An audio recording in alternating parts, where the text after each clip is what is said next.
வணக்கம். ஆன்மீக செய்திகள். மதுரை மீனாட்சியம்மன் கோவில் உபகோவிலான வண்டியூர் மாரியம்மன் தெப்பக்குளம் பகுதியில் உள்ள மரகதவள்ளி சமேத முக்தீஸ்வரர் கோவில் 400 ஆண்டுகள் பழமையானது.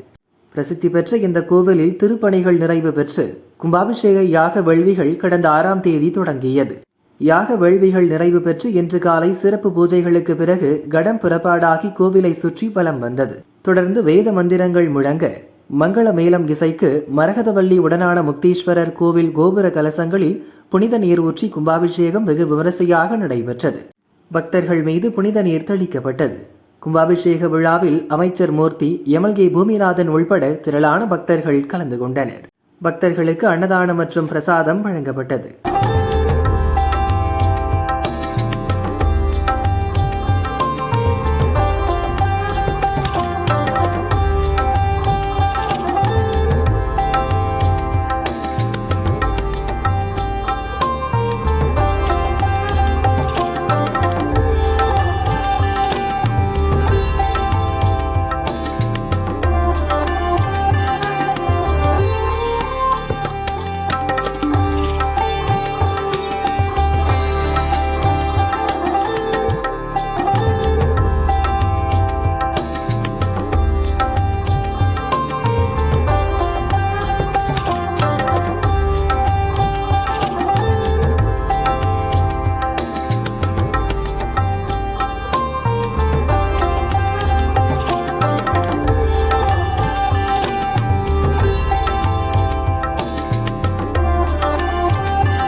புதுச்சேரி முத்தியால்பேட்டை பகுதியில் ஸ்ரீ லட்சுமி ஹயக்ரீவர் கோவில் உள்ளது.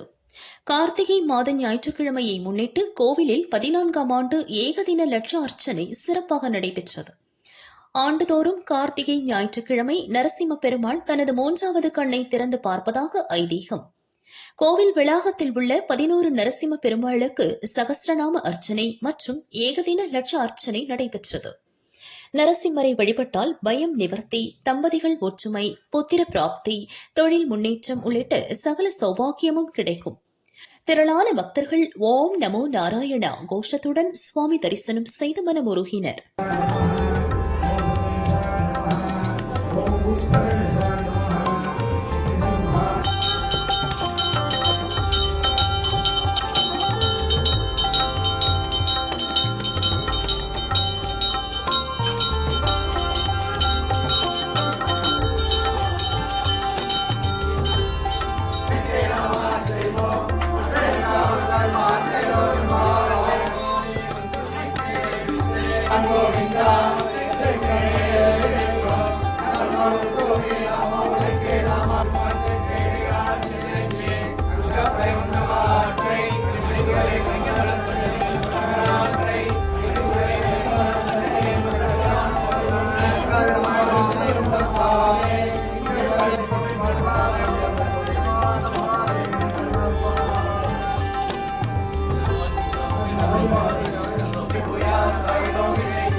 காரைக்காலில் அமைந்துள்ள புகழ்பெற்ற சோமநாதர் கோவிலில் ஏகாதச ஸ்ரீ ருத்ர ஹோமம் நடைபெற்றது. விக்னேஸ்வர பூஜையுடன் யாகம் துவங்கியது. 11 சிவாச்சாரியார்கள் உலக நன்மை வேண்டி ருத்ர வேத பாராயணம் செய்தனர். பட்டு வஸ்திரங்களுடன் தேங்காய் பழம் சமர்ப்பித்து மகா பூர்ணாகுதி கொடுக்கப்பட்டது.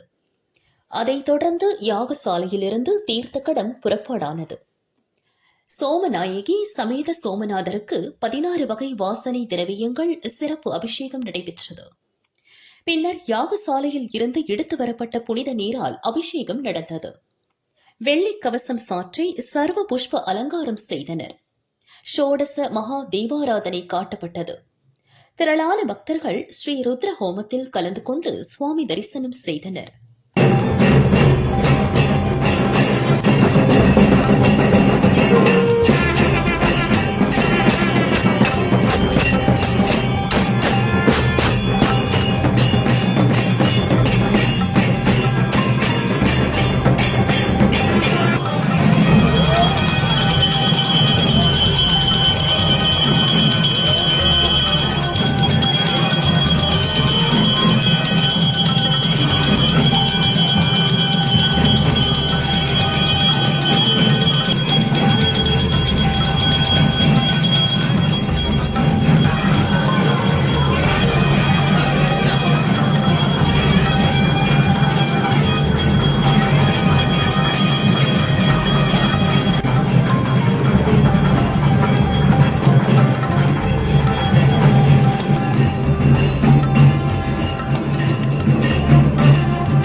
காரைக்கால் சோமநாதர் கோவிலில் திருக்கல்யாண வைபவம் விமர்சையாக நடைபெற்றது.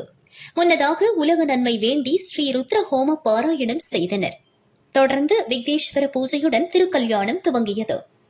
பக்தர்கள் சுவாமி அம்பாளுக்கு சீர்வரிசை எடுத்து வந்தனர்.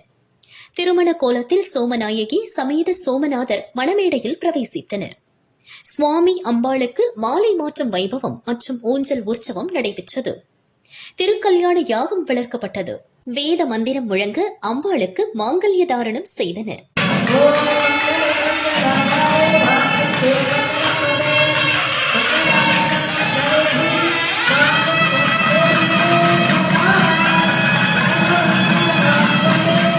மகா தீபாராதனை காட்டப்பட்டது.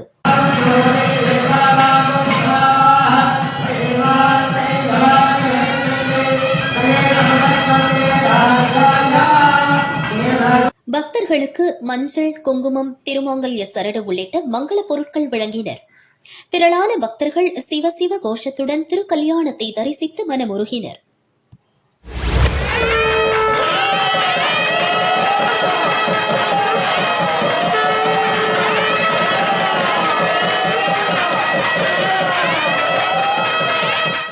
மகரிஷிகள் கோபிலர் மற்றும் கோபிரளையர் திருவாரூர் மாவட்டம் மன்னார்குடி ஹரித்ரா நதி தெப்பக்குளத்தில் தவமிருந்து கிருஷ்ண பரமாத்மாவை தரிசித்ததாக ஐதீகம். இத்தகைய சிறப்பு வாய்ந்த மகரிஷி வாசுதேவ பெருமாள் கோவிலில் கும்பாபிஷேகம் விமரிசையாக நடைபெற்றது. கும்பாபிஷேக யாகசாலை பூஜைகள் மகா பூர்ணாகுதியுடன் நிறைவடைந்தது. மேளதாளம் இசைக்க கடம் புறப்பாடானது.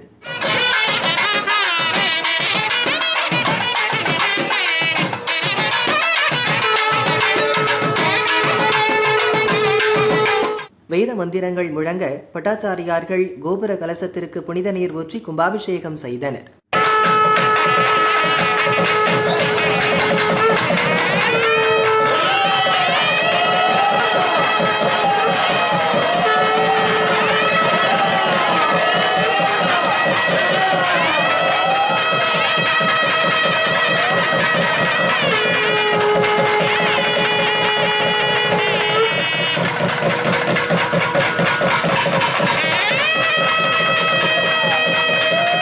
பக்தர்கள் மீதும் புனித நீர் தெளிக்கப்பட்டது.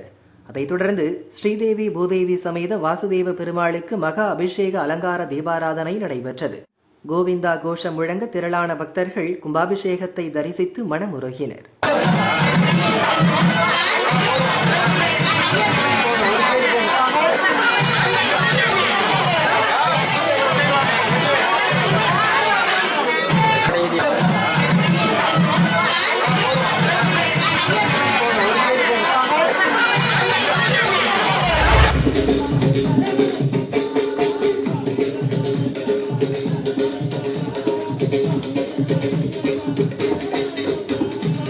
கோவை சபரிமலை ஐயப்ப சேவா சமாஜம் மற்றும் கோவை மக்கள் சேவை மையம் இணைந்து ஐயப்ப சுவாமி படிப்பூஜை நடத்தினர்.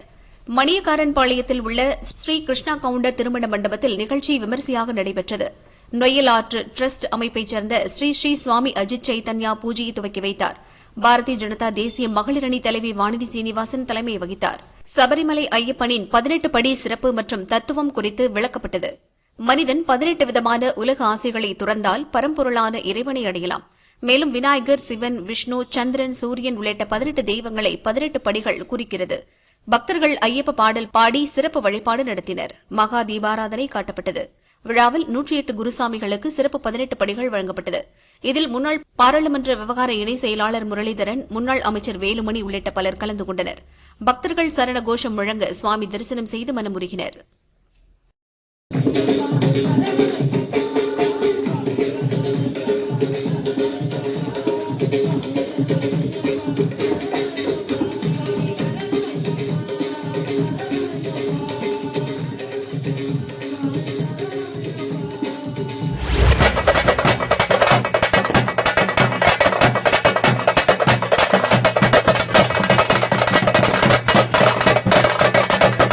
திருவாரூர் பூதமங்கலம் பகுதியில் அஜ்ரத் பகீர் மஸ்தான் வலியுல்லா மற்றும் அஜ்ரத் சாஹிப் அவர்களின் தர்கா உள்ளது. இருவரும் நாகூர் ஆண்டவர்களுடன் பல இடத்திற்கு சென்று அருளாசி வழங்கியுள்ளனர். இவர்களது தர்காவின் கந்தூரி விழா விமர்சையாக நடைபெற்றது. மின் விளக்குகளால் அலங்கரிக்கப்பட்ட சந்தனக்கூடு ஊர்வலம் நடந்தது. நகரின் முக்கிய வீதிகள் வழியாக சந்தனக்கூடு ஊர்வலம் ஹஜ்ரத் சமாதி அருகே அடைந்தது.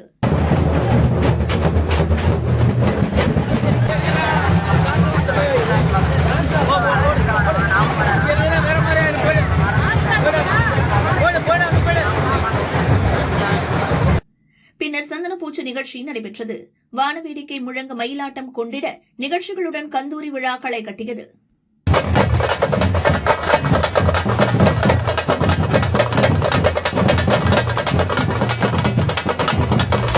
கரூர் திருமாநிலையூர் பகுதியில் சௌந்தரிய நாயகி சமேத திருமாலீஸ்வரர் கோவில் உள்ளது.